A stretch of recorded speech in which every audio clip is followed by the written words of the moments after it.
सदाशिवसमारम्भां शङ्कराचार्यमध्यमाम् अस्मदाचार्यपर्यन्तां वन्दे गुरुपरम्पराम्। श्रुतिस्मृतिपुराणानाम् आलयं करुणालयम् नमामि भगवत्पादं शङ्करं लोकशङ्करम्। शङ्करं शङ्कराचार्यं केशवं बादरायणं सूत्रभाष्यकृतौ वन्दे भगवन्तौ पुनः पुनः। ईश्वरो गुरुरात्मेति मूर्तिभेदविभागिने व्योमवद्व्याप्तदेहाय दक्षिणामूर्तये नमः।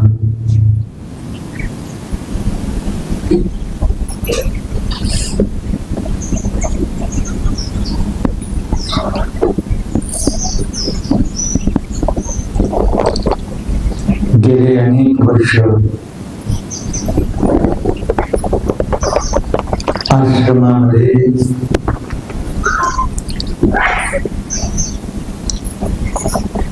शाकंभरी पौर्णिमेचा उत्सव साजरा करतो.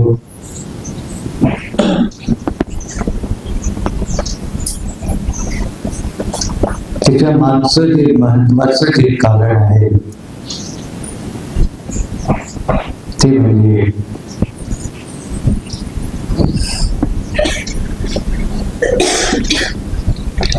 आजचा हा दिवस आपल्या सर्वांच्या जीवनामध्ये एक अत्यंत पवित्र असलेला हा एक दिवस आहे. याच दिवशी माताजींचं या मानवी शरीरामध्ये अवतीर्ण झालेलं आहे आणि त्या निमित्तानं आपण त्यांचा हा वर्धापन दिन शाकंभरी पौर्णिमेच्या उत्साहानं साजरा करतो. आणि आज विशेष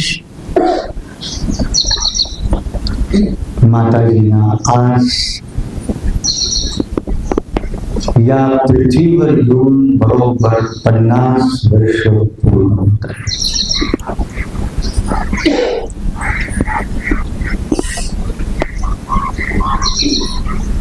आणि त्या निमित्तानं मी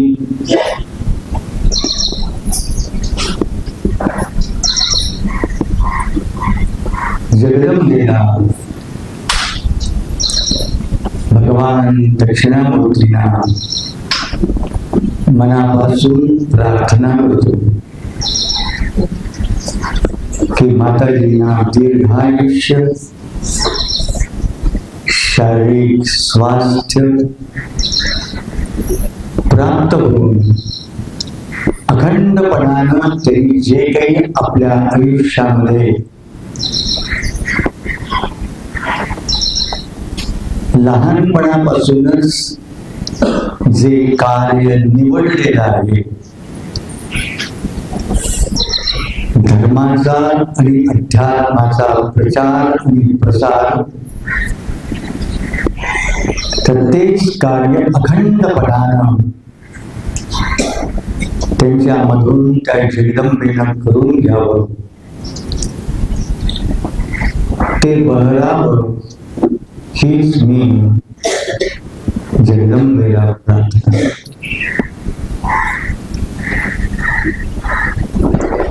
आपल्या सर्वांच्या आयुष्यामध्ये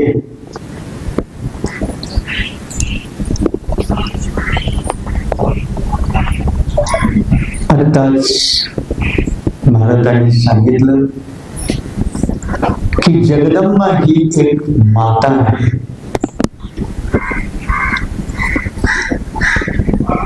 पण ती जशी माता आहे, माता आपल्या पुत्रांच्यावर संपूर्णपणे मनस्वी प्रेम करत असते,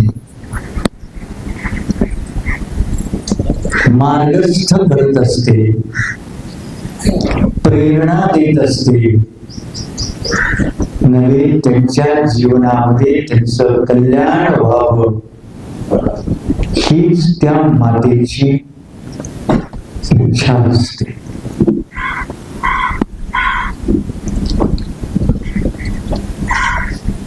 ही इच्छा असताना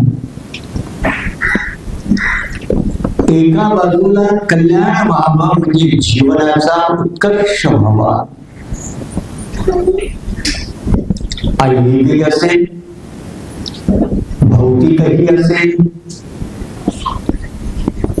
आर्थिकही असेल, पण याही पेक्षा जीवनाचं खरं कल्याण जे आहे ते नुसतं बहिरंगाचं कल्याण, सुखवस्तू जीवन नव्हे, तर मानवी जीवनाचं कल्याण फक्त एकच आहे की हे शरीर पडण्यापूर्वी प्रत्येकाचं जीवनाला एक पूर्णत्व प्राप्त व्हावं.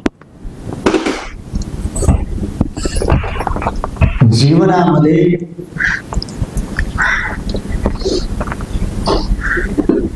आनंदाचा जो सागर जो आहे, शांतीचं साम्राज्य जे आहे, ती शांती, तो आनंदाचा सागर प्रत्येकानं आपल्या आत जीवनामध्ये शोधला पाहिजे, अनुभवला पाहिजे आणि जीवन संपण्याच्या पूर्वी पूर्णत्व जसा पौर्णिमेचा चंद्र जसा कलाकलानं तो विकसित होऊन तो पूर्णत्वाला जातो, त्याचप्रमाणे प्रत्येक जीवाचं जे काही कल्याण म्हणजे ती पूर्णता ही प्राप्त व्हावी आणि खऱ्या अर्थानं आत्मतृप्ती, आत्मसंतुष्टता, आत्मशांती प्राप्त व्हावी हीच प्रत्येक आईची अपेक्षा असते, जगदंबेची ही अपेक्षा आहे. परंतु अपेक्षा जरी असली, प्रेम जरी असलं तरी सगळंच काही सारखं नसतं.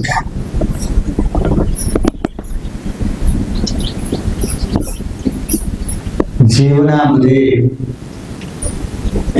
अडथळे असतातच, संकटही असतातच, अनेक प्रकारच्या प्रतिकूल प्रसंगांनाही या प्रत्येकाला सामोरं जायला लागते. नुसतं विशुद्ध थिंकिंग करून जीवनाचं कल्याण होत नाही.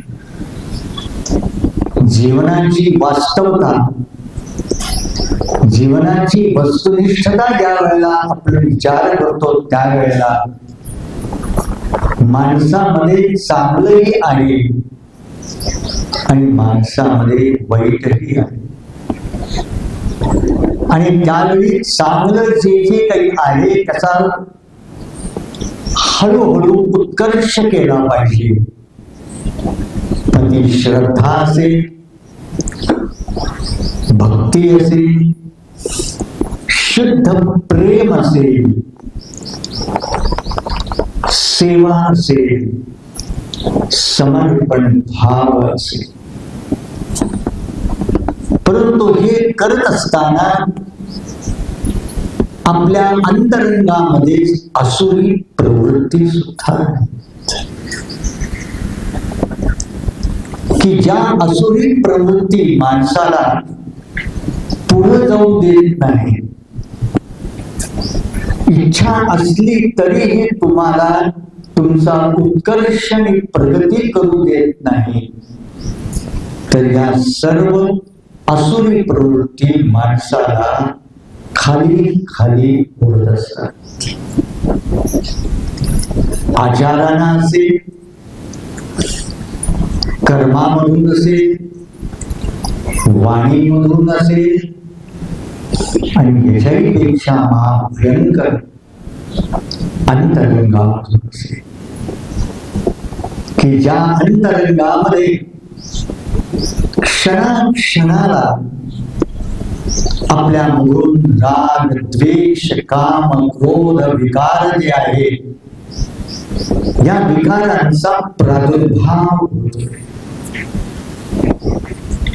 हे सर्व जे राक्षसी आणि आसुरी जे वृत्ती जे आहे, प्रत्येक प्रसंगामध्ये उफाळून बाहेर येत आहे.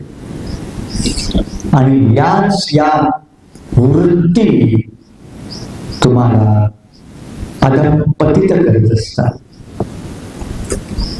पुष्कळ वेळेला या कमी करण्यासाठी आम्ही प्रयत्नही करतो, साधनाही करतो, तपश्चर्याही करतो, सर्व काही करतो, पण पुष्कळ वेळेला करून सुद्धा आपल्याला दिसतं की आपल्यातले विकार कमी होत नाही. आपलं सामर्थ्य कमी पडते, आपली मानसिकता कमी होते,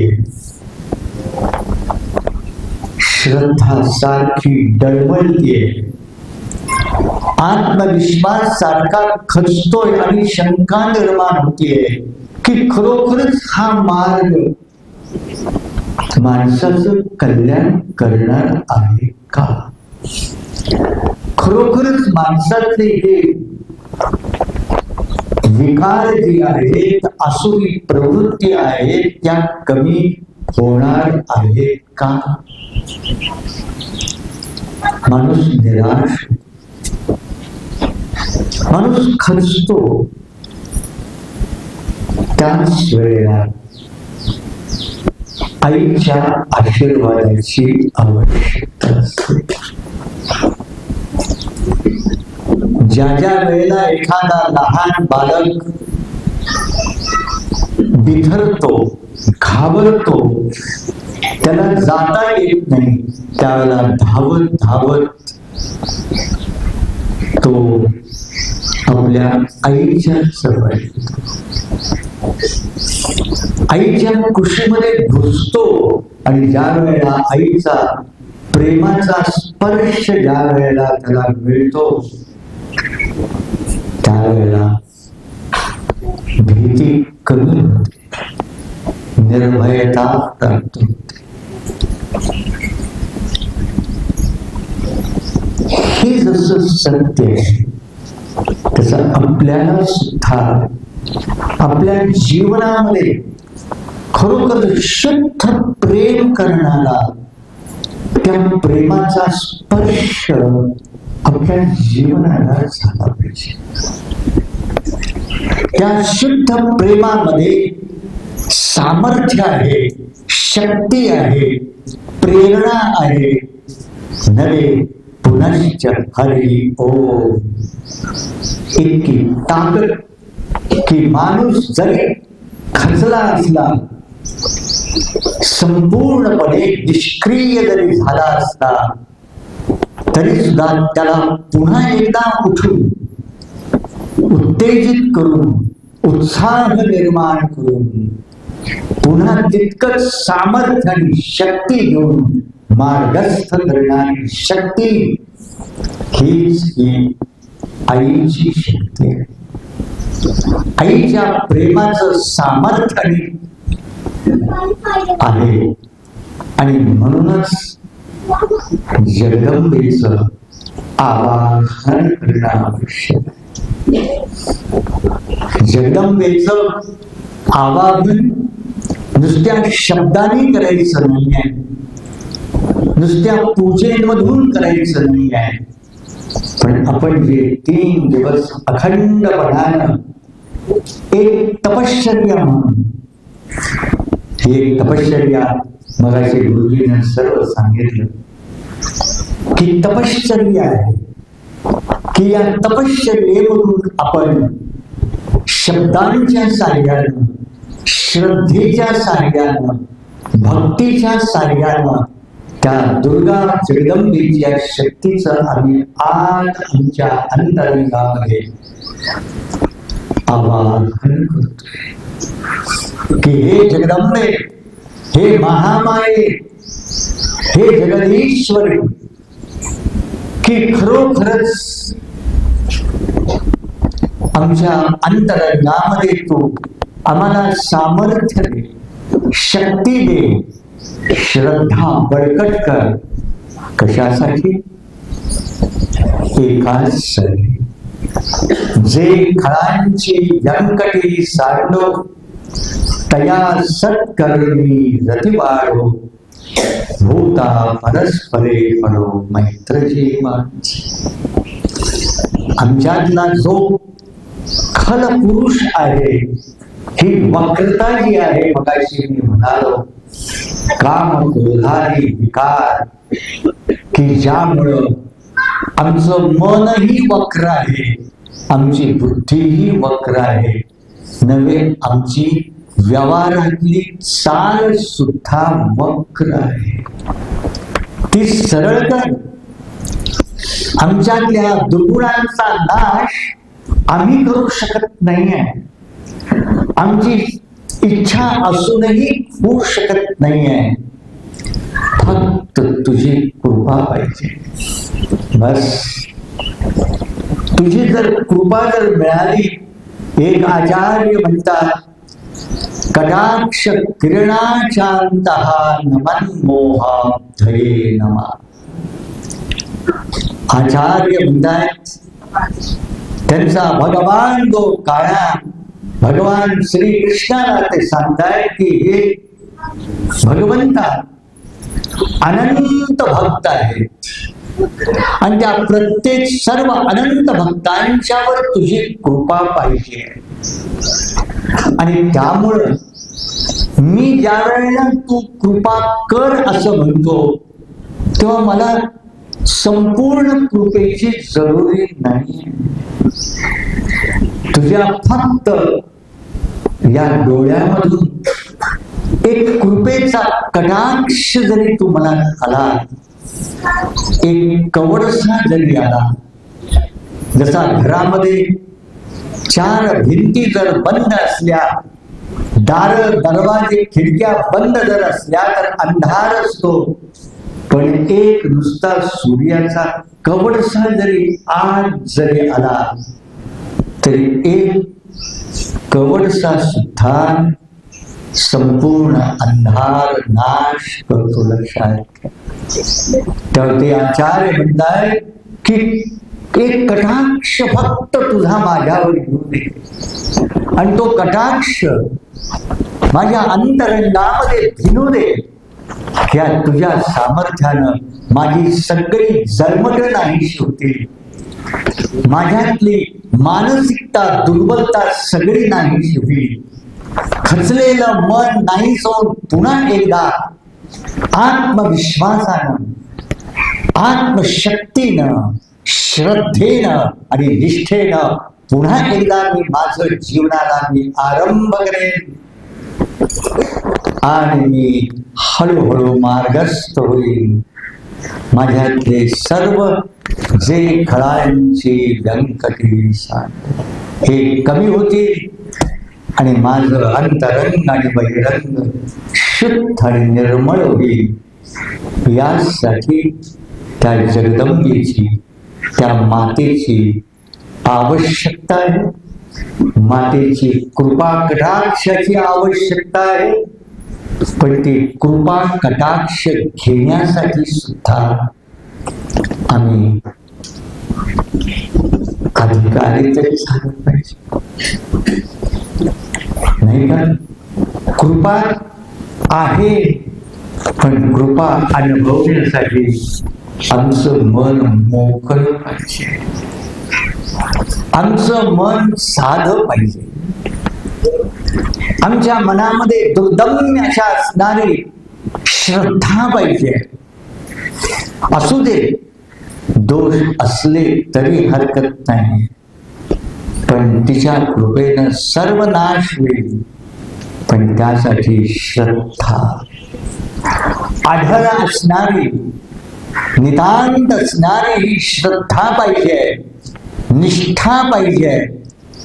शुद्ध निर्व्याज असा असणार निर्वेश प्रेम पाहिजे. भक्तीची उत्कटता पाहिजे, सेवा करण्याचा उत्साह पाहिजे आणि स्वतःचा अहंकार समर्पण करण्याची मनाची तयारी पाहिजे. सर्व धर्मान् परित्यज्य मामेकं शरणं व्रज अहं त्वा सर्व पापेभ्यः मोक्षयिष्यामि मा शुचः. हे भगवंताचं वाक्य, हे जगदंबेचं वाक्य आहे, हे आईचं ब्रीद आहे. फक्त अनन्य भावानं शरण जा. बस हीच तिची कृपा आहे, तिचा आशीर्वाद आहे. हा आपल्या सर्वांच्यावर व्हावा, ती कृपा प्राप्त व्हावी, अनुभवावं आणि आमचं सर्वांचं जीवन खरोखर एक ऊर्ध्वगतीला जाऊन संतुष्ट, तृप्त, शांत आणि परिपूर्ण व्हावं. हीच त्या जगदंबेला प्रार्थना करतो आणि मी या ठिकाणी माझ्या वाणीला विराम देतो. ओम तत्सत.